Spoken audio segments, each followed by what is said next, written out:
Hello, everyone. My name is Lynn Labarta, VP of Post-Acute Revenue Cycle Management with SimiTree. Thanks for being here.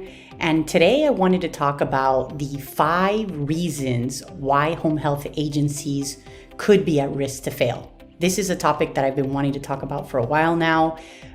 Agencies that they feel like they're struggling with cash flow, struggling to keep the doors open. If that is something that you're facing, you're not alone. There's a lot of agencies that are in this situation. And really, I just wanted to shed some light as to 5 of the common reasons why agencies could be at risk to fail. You know, it's important that agency owners, staff, leadership be aware of these potential challenges and actively address them in order to have a higher likelihood of success.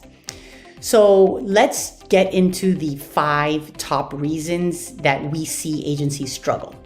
So first of all, I would say one of the biggest reasons would be the unbilled claims lists. So let me elaborate a little bit on what that means. So in your agency's EMR, your agency home health software, there are reports. Usually they're called the unbilled reports, or some softwares call it the not ready tab or not ready list, or QA section of the software. All of this is really an area in the software that tells you all of the claims that cannot be billed. They're unbilled claims, and typically it will give you the reasons why those claims are not billable at the moment. Usually it is clinical reasons or regulatory reasons that have those claims on hold, such as maybe the plan of care has not been signed or at least documented in the software as being returned. The face-to-face is not ready. Maybe there's an OASIS issue or the OASIS hasn't been completed. It could be that visits haven't been completed in the software. So all of these are regulatory holds that cause these claims to be unbillable at the moment. So, we see sometimes that agencies have hundreds of thousands of dollars sitting in this unbilled location in the software. And it's all because of these reasons, right? So a recommendation that we can give agencies is really have the owners, administrators, directors of nursing, anyone in leadership really needs to be reviewing this section of the software or looking at the unbilled tab or not ready tab or unbilled report every single day, and do whatever it is that you can. Get your staff accountable, make them accountable in order to resolve some of these pending items in order for those claims to be billed. This is very, very important, and I would say the number one issue that we see agencies face. All right, so that was number 1. What's number 2? So number 2 issue that we see is incorrect primary payers. So this means when an agency admits a patient, typically your intake staff or someone at the office is selecting the primary payer in your software, in your EMR, for that patient that has just been referred to you, right? So it's so important that that step is done properly and that the person who is selecting the primary payer truly understands eligibility and knows that this is the correct payer. Many claim issues that we see are that the intake staff or whoever is selecting that primary payer either does a clerical error, selects the wrong payer, or maybe they don't have a clear understanding on how to run an eligibility or understands an eligibility and therefore selects the wrong payer, right? So if the primary payer is selected incorrectly, then that claim gets billed to the wrong primary payer and it ends up getting denied. And then it's just going to take much longer to be able to get paid. So we really recommend to have someone with experience or train your intake staff regularly so they understand how important it is to select the right primary payer so that claim ultimately gets paid. Because remember that the billing is the last step in the process, right? And so if intake does not select that right primary payer, ultimately the claim is not going to get paid. All right, so that was number 2. Number 3 common reasons for agencies to potentially fail are payer processing times.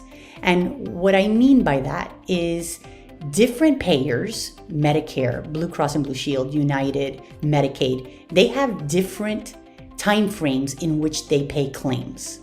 So it's really important that agency leadership understands what those timeframes are, because not clearly understanding when claims pay out will make it very difficult to manage your agency's expenses, right? So if a Blue Cross and Blue Shield claim pays out typically in 30 days, then it's important to know that, because if you're thinking that it's going to get paid in a couple of days, then that is going to be incorrect information, and it's going to be very difficult to manage your expenses. So keep in mind that different payers pay at different times, and even if the claim gets billed and it doesn't pay out in, let's say, the typical 30 days that a United Healthcare claim gets paid, if it ends up getting rejected, then it could take double the time.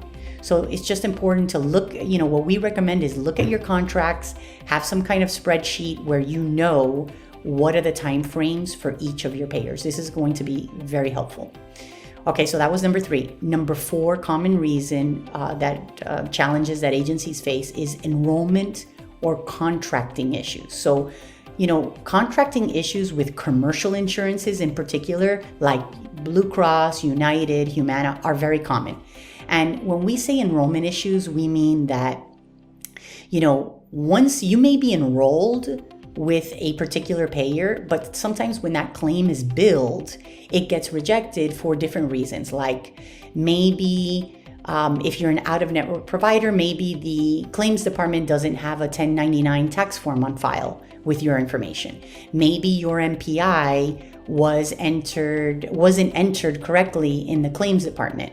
Maybe you're not contracted with a particular plan, and you admitted that patient. So there's lots of different issues that happen, and know that it takes time to contact the insurance company, figure out what is this enrollment issue.